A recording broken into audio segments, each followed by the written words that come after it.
Times network ద్వారా గుర్తించబడ్డ India's number 1 varicose veins hospital Avis ని సంప్రదించండి.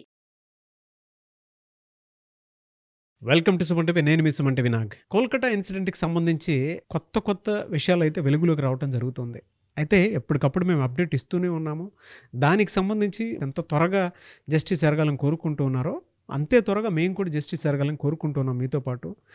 అయితే అక్కడ జరిగేటువంటి పరిణామాలు కొన్ని న్యూస్ ఫార్మేట్లో వచ్చేటప్పటికి కొన్ని విషయాలు వెస్తుగొలిపేలా ఉన్నాయన్నమాట. ఈ విధంగా జరుగుతుందా అని కొత్త కోణంలోకి మారిపోతూ ఉన్నాయి. సో వాటికి సంబంధించినటువంటి అప్డేట్స్ ఈరోజు మనతో పాటు హైకోర్టు అడ్వకేట్ రవీంద్రనాథ్ గారు ఉన్నారు. వారి మాటలను తెలుసుకుందాం. Hello sir. హాయ్ అండి నాగరాజ్ గారు. అప్డేట్స్ గురించి కనుక మాట్లాడుకోవాలి అనుకుంటే ఎంటైర్ ఇన్సిడెంట్స్ మీద జస్టిస్ ఎప్పుడు వస్తుందా అనుకున్నటువంటి ఆలోచనలో ప్రతి ఒక్కరు ఎదురు చూస్తూ ఉంటే అండ్ మనకు సంబంధించినటువంటి అప్డేట్స్ కూడా రెగ్యులర్గా ఫాలో అయ్యేవాళ్ళు ఎప్పుడు జస్టిస్ దొరుకుతుందని చెప్పేసి మనల్ని క్వశ్చన్ చేస్తూ ఉన్నారు చాలామంది. అంటే అంత బాగా జస్టిస్ రావాలని కోరుకునేటువంటి వాళ్ళు చాలామంది ఉన్నారు. అంటే త్వరితగతిన రావాలి అనుకునేటువంటి వాళ్ళు. కొంతమందికి ఏంటంటే దీనికి సంబంధించిన అప్డేట్స్ కొంతమందికి తెలియదు. అంటే ఇన్ని మార్పులు చేర్పులు జరుగుతున్నాయి దీనికి సంబంధించింది అనేటువంటి విషయం తెలియదు. సో దానికోసం మనం ఇదంతా చేస్తూ ఉన్నాం కాబట్టి చెప్తున్నాను. సో ప్రస్తుతం ఉన్నటువంటి అప్డేట్స్ ప్రకారం అయితే ఏమున్నాయి సార్ అసలు? నాగరాజ్ గారు, ఈరోజు చాలా కీలకమైన మార్పులు జరిగాయి అని చెప్పుకోవచ్చు. పొద్దున్నుంచి దగ్గరగా క్లోజ్గా అబ్జర్వ్ చేస్తున్నటువంటి ఏదైతే ఇన్సిడెంట్ సంబంధించిన మ్యాటర్ ఉందో దీనిలో చాలా అనూహ్యమైన మార్పులు, మన ఎక్స్పెక్టేషన్స్ కూడా అందుబాటులో రాలా. అంత పకడ్బందీగా ఈరోజు చాలా అనూహ్యమైన మార్పులు జరిగాయి నాగరాజ్ గారు. ఈరోజు మార్నింగ్ నుంచి ఇప్పటి వరకు జరిగిన టోటల్ సంఘటనలు కానీ మనం పరిశీలించి చూస్తే దీన్ని 4 పార్ట్స్గా విభజించవచ్చు. అంటే ప్రతి పార్ట్ కూడా లింక్స్ ఉన్నాయండి. దానికి విడిగా చూడడానికి అవకాశం లేదు. ఇక్కడ ప్రతి సంఘటన కూడా లింక్స్ ఉన్నాయి. ఇలా ఎందుకు జరిగింది, అలా ఎందుకు జరిగింది, ఆ సంఘటనకి ఈ సంఘటన లింక్ ఉంటుంది, ఈ సంఘటనకి ఆ సంఘటన లింక్ ఉంటుంది. సో ప్రతి సంఘటన కూడా నాకు తోచినంత వరకు మేరకు వివరించే ప్రయత్నం చేస్తాను. స్టడీ చేయడం కూడా చాలా లాంగ్ పడుతుంది నాగరాజ్ గారు అందించే ప్రయత్నంలో కూడా. సో ఫస్ట్ దీన్ని ఏంటంటే ఈరోజు కాలేజీ ఎక్స్ ప్రిన్సిపాల్ గారు అతనికి ఈరోజు లై డిటెక్టర్ టెస్ట్ చేశారు. ఆయనతో పాటు మరొక 4 చేశారు లై డిటెక్టర్ టెస్ట్. ఎవరైతే విక్టిమ్తో పాటు ఆ రోజు పైన అదే సమయంలో సెమినార్ హాల్లో ఈమెతో పాటు డిన్నర్ చేసినటువంటి స్టూడెంట్స్ ఎవరైతే ఉన్నారో ఫస్ట్ ఇయర్ పీజీటీ స్టూడెంట్స్ వాళ్ళందరినీ కూడా ఈరోజు వాళ్ళు కూడా లై డిటెక్టర్ టెస్ట్ చేశారు. ఇది కాకుండా ఒక ఫింగర్ ప్రింట్ టెస్ట్ కూడా చేశారండి. ఈరోజు ఫోరెన్సిక్ వాళ్ళు వచ్చి ఫింగర్ ప్రింట్స్ టెస్ట్ చేశారు. ఇప్పటివరకు ఇలాంటి ఒక క్యాటర్ ఉందని ఈరోజే బయటకు వచ్చింది. ఇప్పటిదాకా న్యూస్లో రాలా ఆ ఫింగర్ ప్రింట్స్ చేసిన పర్సన్ పేరు. ఇది కాకుండా కాలేజీ హౌస్ స్టాఫ్ను కూడా ఈరోజు ఆమె యొక్క ఫింగర్ ప్రింట్స్ కూడా తీసుకున్నారు. నిన్న మనకు దొరికిన సీసీ ఫుటేజ్లో కేవలం మనకు ఒక్క క్యాండిడేట్ కనబడ్డాడు, సంజయ్ రాయ్. ఆయన గురించి మనం మాట్లాడుకున్నాం. ఈరోజు సీసీటీవీ ఫుటేజ్లో మరొక క్యారెక్టర్ కూడా కనిపించింది, ఆమె హౌస్ స్టాఫ్. ఈ సంఘటనకు ముందు 11:30, 12 టైంలో హౌస్ స్టాఫ్ కూడా పైకి వెళ్తూ కనిపించింది. ఆమెను కూడా ఇంట్రాగేషన్ చేశారు. బట్ ఆమెను ఇంట్రాగేషన్ చేస్తున్నట్టు ఇప్పటిదాకా మనకి సిబిఐ వాళ్ళు రిలీజ్ చేయలేదు. మనకు అందిన తాజా వార్త అది. దీంతోపాటు మరో 4 డాక్టర్స్ని కూడా పాలిగ్రాఫ్ టెస్ట్ చేశారు. ఆ 4 కూడా ఈ ఫస్ట్ ఇయర్ పీజీటీ స్టూడెంట్సే. అంటే ఇందులో డైరెక్ట్గా ఇన్వాల్వ్మెంట్ ఉందా లేదా అని. ఇకపోతే సందీప్ ఘోష్కి ఏదైతే చేశారో ఆ కాలేజీ ప్రిన్సిపాల్కి మనకి బహుశా రిజల్ట్స్ అనేవి రేపు రావచ్చు. అయితే ఇక్కడ ట్విస్ట్ ఏమిటంటే ఈరోజు పాలిగ్రాఫ్ టెస్ట్ ఒక పక్క జరుగుతుండగానే at the same time Alipur కోర్టులో మరొక ఇన్వెస్టిగేషన్ ఎఫ్ఐఆర్ నమోదైంది మన కాలేజీ ప్రిన్సిపాల్ అయినటువంటి ఇక్కడ మూల సూత్రధారిగా మనం ఎవరైతే సస్పెక్ట్ చేస్తున్నామో సందీప్ ఘోష్ పేరు మీద. అంటే ఏంటంటే ఇప్పటిదాకా ఎఫ్ఐఆర్ రిపోర్ట్ చేయలేదా, అది కాదండి. ఈరోజు జరిగిన రిపోర్ట్ ఏంటంటే నిన్నటి వరకు ముర్షిదాబాద్ డిప్యూటీ సూపరింటెండెంట్గా ఉన్నటువంటి అఖ్తర్ అలీ ఒక కొత్తగా అలిగేషన్స్ పెట్టాడు. కంటిన్యూ మీడియాలో వచ్చి కూర్చొని కంటిన్యూగా చేశాడు. At the same time CBI office కూడా వెళ్ళి తన డైరెక్ట్ ఇన్వాల్వ్మెంట్తో ఒక ప్లే కూడా పెట్టాడు ఒక 32 క్వశ్చనర్ ఫామ్స్ మీద. 2023 జూలైలో ఏదైతే అప్లికేషన్స్ పెట్టాడో అప్పుడు విజిలెన్స్ డిపార్ట్మెంట్స్ తీసుకోలేదు. సందీప్ ఘోష్ చాలా అప్లికేషన్స్ కలిగి ఉన్న వ్యక్తి అని చెప్పి ఎప్పుడైతే అతను పెట్టాడో దాన్ని పరిగణలో తీసుకొని ఈరోజు సిబిఐ వాళ్ళు అతని మీద ఎఫ్ఐఆర్ నమోదు చేశారు. దేనికి సంబంధించి అంటే అతను చూస్తున్నటువంటి 2023లో ఏదైతే డ్యూటీలు చేయండి అప్పటి నుంచి ఇప్పటి వరకు ఆయన చేసిన ఎంటైర్ కాలేజీలో డిపార్ట్మెంట్లో చేసినటువంటి ఈ అక్రమాలు, ఎంటైర్ కాలేజీలో అక్రమాలు అంటే హ్యూమన్ ట్రాఫికింగ్ కానీ అవయవాల దీనిలో కావచ్చు, లేకపోతే గ్లౌస్ నుంచి కాలేజీకి సంబంధించిన ప్రతి గ్లౌస్ అమ్ముకోవడం దగ్గర నుంచి కోట్ల రూపాయల నిధులు దుర్వినియోగం జరిగాయి అన్న విషయం మీద ఎఫ్ఐఆర్ నమోదు చేశారు. ఇక్కడ ట్విస్ట్ ఏంటంటే నిన్నటి వరకు ఎఫ్ఐఆర్ నమోదు చేయని సిబిఐ వాళ్ళు ఈరోజే ఎందుకు చేశారు అన్న విషయంలోకి వెళ్ళినట్లయితే దీనికి ఇంటర్లింకు పేరెంట్స్ అండ్ స్టూడెంట్స్, ఈ విక్టిమ్ తాలూకా college students first year PGT స్టూడెంట్స్తో పాటు మిగిలిన వాళ్ళందరూ పెట్టినటువంటి కొన్ని కంటిన్యూగా సిబిఐ ఆఫీస్ ముందు ధర్నా చేశారు.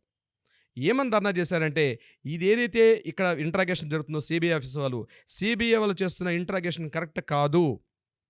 దీనిలో అసలైనటువంటి వ్యక్తులు చాలామంది దాగి ఉన్నారు. చాలామంది పెద్ద పెద్ద వ్యక్తులు ఇందులో దాగి ఉన్నారు. వీటిని ఆల్రెడీ సిబిఐకి ఇంట్రాగేషన్‌కి వెళ్ళడానికి పూర్వమే, అంటే స్టేట్ పోలీస్ డిపార్ట్మెంట్ ఎప్పుడైతే సంఘటనా స్థలాన్ని సీన్ ఆఫ్ ఎవిడెన్స్ అంటాం కదా, ఆ సీన్ ఎప్పుడైతే క్యాప్చర్ చేశారో అప్పుడే ఈ ఎవిడెన్స్ అన్నిటిని కూడా రూపుమాపేశారు అని చెప్పడం జరుగుతుంది. అప్పుడే అసలైనటువంటి సాక్ష్యాలన్నీ కూడా తారుమారైపోయాయి. ముఖ్యంగా ఇందులో కీలకమైనటువంటి వ్యక్తి మన విక్టిమ్ ఎవరైతే ఉన్నారో ఆ అమ్మాయి తాలూకా అసలైన మొబైల్ ఫోన్. ఆ మొబైల్ ఫోన్ అన్నది సిబిఐ వాళ్ళు ఆఫ్టర్ 5 days హ్యాండ్ ఓవర్ చేశారు. స్టేట్ పోలీస్ వాళ్ళు హ్యాండ్ ఓవర్ చేశారా, చెయ్యలేదా అన్న విషయం సిబిఐ వాళ్ళు ఇప్పటికి కూడా రిలీజ్ చేయట్లేదు. పబ్లిక్లో కూడా we already collector mobile phone. ఎందుకు మొబైల్ ఫోన్ ఎంత ఇంపార్టెంట్ అయింది అంటే, ఇవన్నీ ఇంటర్లింక్స్ అని మీకు ముందే చెప్పాను. ఎందుకు మొబైల్ ఫోన్ కీలకం అంటే, ఈ విక్టిమ్గా మనం చెప్పుకున్నటువంటి ఈ అమ్మాయి గడచిన 1 week నుంచి హెవీ స్ట్రెస్కి లోనైంది. ఏదో వర్క్ స్ట్రెస్ బాగా లోనైంది. ఏదో తెలియకూడని విషయాలు ఆ అమ్మాయికి తెలిసాయి. ఆ తెలిసిన విషయాల్ని మొబైల్లో స్టోర్ చేసుకుంది అమ్మాయి. ఒక డైరీ కూడా రాసింది. ఆ డైరీలో కూడా చాలా ఇంపార్టెంట్ నోట్స్ అని ఉన్నాయి. డైరీని కలెక్ట్ చేసుకున్నారు, మొబైల్ ఫోన్ కూడా కలెక్ట్ చేసుకున్నారు. అయితే వాళ్ళు చెప్పేది ఇంకా లాక్ ఓపెన్ చేయలేదని. ఏ కాలంలో ఉన్నామంటే నాగరాజు గారు, మనం న్యూస్ ఆల్రెడీ లాక్లు ఓపెన్ చేసుకునే టెక్నాలజీ సిబిఐలో ఉండదా? ఇది ఓపెన్ చేశారు. ఏవో కీలక విషయాలు మొబైల్లో కనిపించకూడని విషయాలు, తెలియాల్సిన విషయాలు చాలా ఉన్నాయి. ఎవరినో అదృశ్య హస్తాలు దీని వెంబడి పనిచేస్తున్నాయి. వాళ్ళని కవర్ చేసే ఉద్దేశంతో టోటల్ ఎంటైర్ స్టోరీని సంజయ్ రాయ్ వైపు మళ్లించేశారు. మీడియా దృష్టిని మొత్తం కూడా డైవర్ఫికేషన్ జరిగింది. మొత్తం ఎంటైర్ పబ్లిక్ అటెన్షన్ డైవర్ట్ చేశారు. కానీ నిజం ఎప్పటికీ నిప్పులా ఉంటుంది. స్టూడెంట్స్ కానీ అందరూ కూడా అప్లికేషన్ చేశారు. కంటిన్యూ మార్నింగ్ నుంచి ఈవినింగ్ వరకు 10 గంటల పాటు సిబిఐ ఆఫీస్ ముందు ధర్నా చేసిన తర్వాత అసలు నిజాలు బయటకు వచ్చారు. పేరెంట్స్ చెప్పారు, మా అమ్మాయి గురించి పూర్తిగా, మా అమ్మాయి చాలా గోల్డ్ మెడల్ స్టూడెంట్ అండి, చాలా ఆ అమ్మాయి ఏదో చూడకూడని విషయాలు చేసింది, దానిని మీరు అసలే ఆ విషయాలు బయట పెట్టండి. సంజయ్ రే అనే విషయం మీద మాకు అతను చేసి ఉండొచ్చు, నేను చెప్పాలి, అతను చేయలేదని మేము చెప్పట్లేదు. కానీ సంజయ్ రాయ్ కేవలం ఇందులో ఒక పావు మాత్రమే. సంజయ్ రాయ్ అనే వ్యక్తి కేవలం ఒక పావు మాత్రమే. అసలైనటువంటి వ్యక్తులు, ఇది మర్డర్ చేయడానికి ప్రోత్సాహం చేసిన వాళ్ళు చాలామంది ఉన్నారు. అంటే కాలేజీలో జరిగిన అక్రమాలు, ముఖ్యంగా ఒక సెక్స్ రాకెట్ నడిచింది. ఇది కాకుండా స్టూడెంట్స్ మీద హెవీ ప్రెజర్స్ ఉన్నాయి. వీటన్నిటిని కూడా అమ్మాయి తెలుసుకుంది. ఇదే విషయాన్ని అదే కాలేజ్ స్టూడెంట్లో ఉన్నటువంటి సెకండ్ ఇయర్ పీజీటీ స్టూడెంట్ మాట్లాడుతూ, ఈ 36 గంటలు పనిచేయడం it is a common work అయినప్పటికీ కూడా ఇంత హెవీ స్ట్రెస్కి, నేనే మాట్లాడుతున్నాను తనతోటి, ఇంత హెవీ స్ట్రెస్కి ఎప్పుడు నేను చూడలేదు. ఈ విక్టిమ్ చాలా సఫర్ అవుతుంది 1 week ముందు నుంచి కూడా. ఆ విషయాలు ఏవో మొబైల్ ఫోన్లు ఉన్నాయి, అవి తీసుకునండి అని పేరెంట్స్ ఎప్పుడైతే మార్నింగ్ టు ఈవినింగ్ వరకు ధర్నా చేశారో అప్పుడు సిబిఐ వాళ్ళు ఎఫ్ఐఆర్ అలీపూర్ కోర్టులో మీద ఎఫ్ఐఆర్ని తీసుకోవడం జరిగింది. అది కూడా హైకోర్టు గైడెన్స్ ప్రకారం. సో ఇదంతా ఒక కాన్స్పిరసీ కనిపిస్తుంది. ఏదో జరుగుతుంది. టోటల్ నిందితుల్ని సంజయ్ రాయ్ మీద వైపు మళ్లిస్తున్నారు. ఇదే విషయాన్ని కవితా సర్కార్, అంటే సంజయ్ రాయ్ వైపు ప్రభుత్వం నియమించినటువంటి న్యాయవాది అయినటువంటి కవితా సర్కార్ కూడా ఒక కీలకమైన స్టేట్మెంట్ ఇచ్చారు. నా క్లయింట్ అయినటువంటి సంజయ్ రాయ్ ఒక ఇన్నోసెంట్, వీలైతే మరొకసారి కూడా అతనికి ఇంకోసారి లైటెస్ట్ చేయడానికి కూడా అతను రెడీగా ఉన్నాడు. అతనితో పాటు మేము కూడా రెడీగా ఉన్నాం. అతని ఇన్నోసెన్స్ని ప్రూవ్ చేసుకోవడానికి కూడా కవితా సర్కార్ అఫీషియల్గా ఇన్నోసెన్స్ గురించి చెప్పడం జరిగింది. సో ఇవన్నీ గమనిస్తుంటే నాగరాజు గారు, ఇది ఒక్క మర్డర్, ఈ విక్టిమ్ ఏది జరిగిందో ఇది కేవలం రేప్ మర్డర్ కాదు. ఇది ఆల్రెడీ గ్యాంగ్ రేప్ అనే విషయాన్ని ముందు చెప్పారు, తర్వాత కాదని ఇదే సిబిఐ వాళ్ళు ఏం చెప్పారు, ఇది గ్యాంగ్ రేప్ కాదన్నారు. ఫస్ట్ పబ్లిక్ అండ్ డైవర్ట్ చేసినప్పుడు ఏమన్నారు, ఆమె వెజినాలో 150 grams తాలూకా ఒక విసిడ్ ఉంది, ఇదంతా ఫస్ట్ అట్లా డైవర్ట్ చేశారు. తర్వాత ఇష్యూ డైవర్ట్ చేసుకుంటూ సంజయ్ రాయ్ మళ్లించారు ఎంటైర్ దృష్టిని కూడా. సో ఇక్కడ ఎవరినో కాస్తున్నారు, ఎవరినో ప్రొటెక్ట్ చేయడానికి ఈ దుస్సంఘటనలు జరుగుతున్నాయి. ఈరోజు ప్రతి సంఘటన లింక్ పెట్టుకుని చూడాలి. అంటే బీయింగ్ ఎన్ అడ్వకేట్స్గా మాకు ఆ క్యూరియాసిటీ మాకు ఉంటుంది, ఆ లింకప్ చేసే టెక్నాలజీ మాకు ఉంటుంది. సో దీని అర్థమవుతుంది ఏంటంటే ఇదంతా కూడా ఏదో జరుగుతుంది. ఇది కానీ బయటకు రాగలిగితే మాత్రం నిజంగా ఒక అద్భుతమైన స్టోరీ అవుతుంది. ఇలాంటి సంఘటనలు మరలా జరగకుండా ఉంటాయి. ఆర్జేకర్ మెడికల్ కాలేజ్ అంటేనే పెట్టింది పేరు ఇట్లాంటి అక్రమాలకు తావున్నటువంటి వ్యక్తి. ముఖ్యంగా మనం అబ్జర్వ్ చేయాల్సింది, ముందు రోజు రిజైన్ చేశాడు, ఇమీడియట్గా సంఘటన జరగానే రిజైన్ చేశాడు. అతనికి ఇమీడియట్గా మరో పోస్టులోకి కీ పోస్ట్ పంపించిన కొన్ని అదృశ్య శక్తులు ఉన్నాయి. ఎప్పుడైతే రిజైన్ చేశాడో అక్కడ ఆ ఒక్క ఆధారం చాలండి. ఆ ఒక్క ఆధారం దేనికో దారితీస్తుంది. సో ఈ సంఘటనలో నాగరాజు గారు అనేక అనుమానాలు తావిస్తున్నాయి. ఒకటి, ఎక్స్ ప్రిన్సిపాల్ హెడ్ని సందీప్ ఘోష్కి 1 year బ్యాక్ అతని బర్త్డే విషెస్ చెప్తూ మమతా బెనర్జీ డైరెక్ట్గా లెటర్ రాయడం, అదొక కీ పాయింట్గా తీసుకోవాల్సిన అవసరం ఉంది. నెంబర్ 2, ఎప్పుడైతే రిజిగ్నేషన్ ఇచ్చేశారో ఇమ్మీడియట్గా మరో ప్లేస్లో పోస్టింగ్ పెట్టడం, ఇది కాకుండా ఎవరైతే సంజయ్ రాయ్ మదర్ ఉందో సేమ్ స్టేట్మెంట్ రిలీజ్ చేశారు. ఇక్కడ సంజయ్ రాయ్ ఏ స్టేట్మెంట్ రిలీజ్ చేశాడో, ఈరోజు కవితా సర్కార్ ఏ స్టేట్మెంట్ రిలీజ్ చేసిందో సేమ్ స్టేట్మెంట్ మదర్ కూడా రిలీజ్ చేశారు.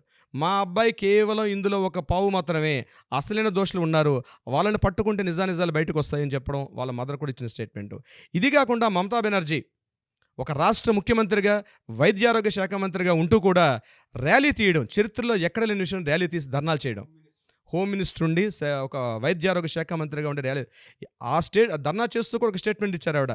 ఎంత తొందరగా వీలైతే అంత తొందరగా ఈ కేసుని క్లోజ్ చేయండి, ఫాస్ట్ ట్రాక్ కోర్ట్స్ని పెట్టండి, 15 రోజులుగా కంప్లీట్ చేసేయండి, సంజయ్ రాయ్ని వారం రోజులాగా నెక్స్ట్ సండేలోగా ఉరి తీసేయాలి అని ఒక స్టేట్మెంట్ ఇచ్చారు. ఈ స్టేట్మెంట్స్ అన్నీ మనం లింకప్ చేయాలి నాగరాజు గారు. అప్పుడే అసలైనటువంటి విషయాలు బయటకు వస్తాయి. ఏదో తొందరగా చాలామంది పబ్లిక్ కోరుకుంటున్నారు, తొందరగా సంజయ్ రాయ్ దొరికాడు, అతను ఉరి తీసేయాలి, ఉరి తీసేస్తే ఈ కేసు క్లోజ్ అయిపోతుంది, టాస్క్ ఫోర్స్ రిలీజ్ అయింది, టాస్క్ ఫోర్స్ చేసిన అమెండ్మెంట్స్ ఇంప్లిమెంట్ అయిపోతాయి. కాదు, ఇక్కడే న్యాయస్థానం తన పాత్రను పోషిస్తుందండి. మనం అనుకుంటాం తొందరగా న్యాయం కావాలని కోరుకుంటున్నాం, కానీ ఇక్కడ న్యాయస్థానం తన పాత్ర, ఒక పెద్దన్న పాత్ర అంటారు చూసారా, ఆ పాత్ర పోషిస్తుంది. నిజాలు వెలుగులోకి రావాలి.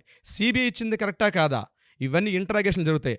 అదృష్టం కొద్దీ చంద్రచూడ్ అని సుప్రీంకోర్టు మన ధర్మాసనం న్యాయమూర్తి గారు ఇందులో ఇన్వాల్వ్ అవ్వడం నిజంగా హ్యాట్స్ ఆఫ్. ఖచ్చితంగా ఇవన్నీ వెలుగులోకి వస్తాయి. అంటే అందుకే కోర్టు ట్రయల్స్లో ఉండగానే సిబిఐని మళ్ళీ ఎంక్వైరీ చేయమని చెప్పినట్లు కూడా ఎగ్జాక్ట్లీ అండి. సెప్టెంబర్ 5కు వాయిదా వేశారు విచారణ, నెక్స్ట్ వాయిదా. ఎందుకు వేశారు? ఈ టైంలో జరగాల్సిన మార్పులన్నింటినీ కూడా సుప్రీంకోర్టు 3వ కన్ను చూస్తుందండి. అందుకే జ్యుడిషియల్ కస్టడీలోకి తీసుకుంది సంజయ్ రాయ్. జ్యుడిషియల్ కస్టడీలో తీసుకున్నారు. ఇవన్నీ కూడా ఒక సంజయ్ రాయ్ అయితే ఇప్పుడు ఎవరన్నీ మనం నిందితుడా, ఇతనే చేశాడా, గ్యాంగ్ రేప్ జరిగిందా అని ఈ సెషన్లో మనం చెప్పే ఉద్దేశం కాదు. జరిగిన సంఘటనలన్నీ కూడా బీయింగ్ అన్ అడ్వకేట్గా లింకప్ చేసుకుంటూ వెళ్తే ఇందులో నిజంగా ఏదో ఒక కాన్స్పిరసీ అయితే ఉంది దీంట్లో, అది వెలుగులోకి రావాల్సిన అవసరం ఉంది. కానీ ఇప్పుడే నాకు అనిపిస్తుంది సార్, అంటే దేశం మొత్తం కూడా దీనికి సంబంధించిన జస్టిస్ కోసం చూస్తుంది అని అంటే అక్కడ పెద్దది జరిగింది కాబట్టి దీని వెనక ఒక్కొక్క పెద్ద ఏదో దాగి ఉంది విషయం అనేది తెలుస్తూ ఉంది. ఎంటైర్ కలకట్టా స్టేట్ మొత్తం అండి, వెస్ట్ బెంగాల్ స్టేట్ మొత్తం కూడా, ఇంక్లూడింగ్ ఈరోజు ఆటో డ్రైవర్స్ కూడా అండి, క్యాబ్ డ్రైవర్స్, వాళ్ళకి ఏం సంబంధం అండి, ఎటువంటి రిలేషన్ లేదు. వాళ్ళ డైలీ డ్యూటీస్ని కూడా విడిచిపెట్టి వెస్ట్ బెంగాల్లో ఈరోజు రోడ్లో ఎక్కి ధర్నాలు చేశారు. ఎంటైర్ యావత్ స్టేట్ మొత్తం జరుగుతుందండి ఒకే ఒక తాటి మీద. ఇంకొక ఇంపార్టెంట్ అంటే వామపక్షాలు సిపిఐ సిపిఎం కూడా ఇప్పుడు రారండి, వాళ్ళు కూడా దీంట్లో ఇన్వాల్వ్ అయ్యారు. ఎంటైర్ మమతా బెనర్జీ అనేది సింగిల్ అయిపోయింది. ఎంటైర్ స్టేట్లో ఉంటే డిఫరెంట్ పార్టీస్ అందరూ డిఫరెంట్గా ఉన్నారు. సెంట్రల్ గవర్నమెంట్ ఇప్పటిదాకా ఒక స్టేట్మెంట్ ఇవ్వలేదు. నేనేమంటానంటే మోడీ గారు కూడా ఈ విషయం మీద ఇప్పటికీ ఏదో ఒక స్టెప్ తీసుకోవాలి. లేదా సుప్రీంకోర్టు నుంచి వస్తుందని వెయిట్ చేస్తున్నారేమో తెలియట్లేదు. ఎందుకంటే సుప్రీంకోర్టు జ్యుడిషియరీ అక్కడ ఉంది కాబట్టి టాపిక్ని ఏం మాట్లాడినా ప్రాబ్లం ఉన్న ఉద్దేశంతో బహుశా మోడీ గారు మాట్లాడకపోవచ్చు. ఇది నా అభిప్రాయం, నా సొంత అభిప్రాయం.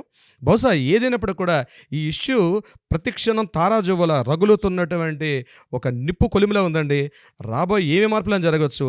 ప్రతి ఒక్కరూ కూడా జస్టిస్ ఇన్ టైంలో జరగాలి అని కోరుకునేటువంటి వాళ్ళే ఉన్నారు. అయితే కొత్త విషయాలు అయితే వెలుగులోకి వస్తూ ఉన్నాయి. దానికి సంబంధించిందే కేస్ స్టడీ అంటే డే 1 నుంచి మేము చేసినటువంటి వీడియోస్ ఏవైతే ఉంటాయో వాటిలో ప్రతి దాంట్లోనూ ఏం జరిగిందో అవి డీటెయిల్డ్గా కూలంకషంగా మేము డిస్కస్ చేయడం జరిగింది. ఎందుకు అనంటే ఇది మన ఇంట్లో సమస్యగా భావించే ప్రతి ఒక్కరు కూడా దీనిపై జస్టిస్ కావాలని అనుకున్నారు కాబట్టి, మీరు మాతో పాటు ఉన్నారు కాబట్టి మేము ముందుకు వెళ్తూ ఉన్నాము. అయితే వీటిపై ఇంకేదైనా పరిణామాలు చోటు చేసుకున్నాయా, ఇంకే విధంగా ఉంది అనేటువంటిది కూడా మాకు వచ్చినటువంటి ఇన్ఫర్మేషన్ ప్రకారం, అప్డేట్ ప్రకారం, సో మేము ఉన్నదాని ప్రకారం అయితే మీకు ఎప్పటికప్పుడు అందిస్తూనే ఉంటాము. అండ్ డెఫినెట్గా సార్ జస్టిస్ త్వరగా జరగాలి. అండ్ ఇందులో కొత్త కోణాలు అయితే బయటకు వస్తూ ఉన్నాయి. నిజంగా షాకింగ్ నిజాలు అయితే బయటకు వచ్చేటువంటి అవకాశం ఉందని భావిద్దాము. Anyways sir, thank you so much Nagaraj గారు.